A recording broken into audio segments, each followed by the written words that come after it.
Depuis son avènement à la tête de l'Assemblée nationale, le professeur Vital Kamerhe a pris l'engagement de redynamiser la diplomatie parlementaire afin de venir en appui à la diplomatie traditionnelle faite par l'exécutif national. Appui principalement dans la recherche des solutions à l'insécurité qui prévaut dans la partie est de la République démocratique du Congo, occasionnée par la violation de l'intégrité territoriale du pays par le Rwanda à travers ses supplétifs du M23. Le speaker de la Chambre basse du Parlement avait lors d'un échange avec des parlementaires américains, alerté les congrès américains sur l'agression rwandaise dans la partie est de la République démocratique du Congo. Le même exercice, le professeur Vital Kamerhe l'avait fait le 19 juillet 2024 lors des échanges qu'il avait eus successivement à Kinshasa avec Rita Larangena, envoyée spéciale de l'Union européenne dans la région des Grands Lacs, et des parlementaires japonais venus en RDC pour réchauffer la diplomatie parlementaire avec leurs collègues parlementaires congolais. C'est conformément à la démarche entreprise par le chef de l'État Félix Antoine Tshisekedi Tshilombo sur les plans diplomatiques, le professeur Vital Kamerhe avait pris son avion le 8 juillet 2024 pour Montréal au Canada afin de prendre part à l'Assemblée parlementaire francophone. Sur place, Vital Kamerhe avait dénoncé l'occupation injuste de certaines parties de la RDC et le Rwanda.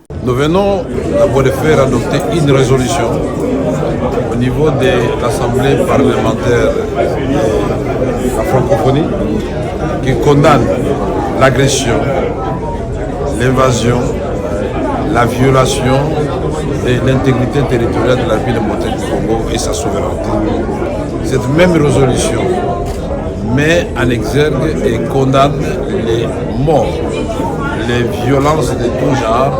perpétrées par les M23. Une démarche poursuivie en Mauritanie où se réunissait le bureau de l'APF nouvellement installé. C'est toujours avec ces messages forts d'indignation lancés à la communauté internationale et l'appel aux sanctions que le speaker de la Chambre basse du Parlement s'était rendu en France pour un tête-à-tête avec son homologue français, Yael Braun-Pivet, au Palais Bourbon. Le président Vital Kamerhe avait sollicité l'implication de la France pour freiner le Rwanda et le M23 dans leur folie meurtrière sur les sols congolais. Il avait par ailleurs demandé une assistance humanitaire pour venir en aide aux déplacés de la province du Nord Kivu et de l'Ituri. Le président de l'Assemblée nationale s'était aussi rendu au Caire en Égypte pour appeler le pays du Pharaon à soutenir le pays de Lumumba suite à l'agression rwandaise. Face à la délégation parlementaire égyptienne chapeautée par le président du Parlement Hanafi Ali Ghibali, le professeur Vital Kamerhe a appelé l'Égypte à apporter son soutien sur les plans diplomatiques et humanitaires à la République démocratique du Congo en s'élevant contre cette agression rwandaise. D'autre part, à la deuxième assemblée générale de la conférence des présidents des parlements africains tenue du 25 au 27 octobre à Accra, le président Vital Kamerhe a alerté ses pairs parlementaires sur la persistance de la violation de l'intégrité territoriale de la République démocratique du Congo par le Rwanda, ce qui a conduit à la condamnation du Rwanda dans les communiqués finaux et à l'insertion du principe de non-agression dans la nouvelle constitution de l'Assemblée. À Abidjan, dans son discours devant les députés ivoiriens à la rentrée parlementaire d'octobre, le président Vital Kamerhe avait sensibilisé l'Afrique sur la nécessité de mettre fin aux guerres entre les pays africains. Je profite de cette tribune pour joindre ma voix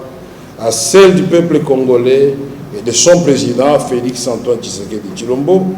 pour non seulement dénoncer ces drames, mais aussi pour en appeler à la solidarité africaine en vue de faire triompher l'idéal de la paix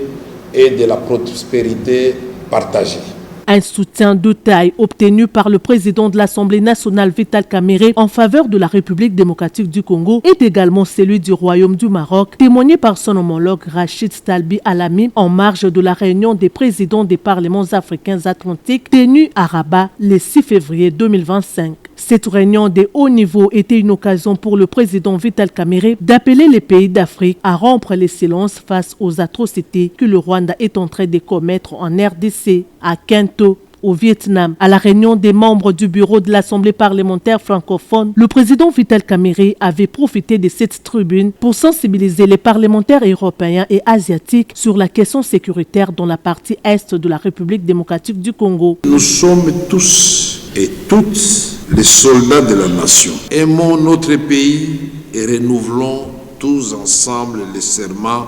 de ne jamais trahir le Congo. Dans cette voie voie pacifique que nous avons choisie à la demande du commandant suprême. Mais je termine en disant: qui veut la paix prépare la guerre. Ne soyons pas distraits. Plusieurs autres missions ont été menées dans le cadre de la diplomatie parlementaire par les membres du bureau de l'Assemblée nationale qui se joignent tous à la vision du chef de l'État, Félix Antoine Tshisekedi Tshilombo, sous la conduite du président Vital Kamerhe dans les combats pour les retours de la paix dans la partie est du pays et dans les processus de paix dans la région des Grands Lacs n'est plus à douter.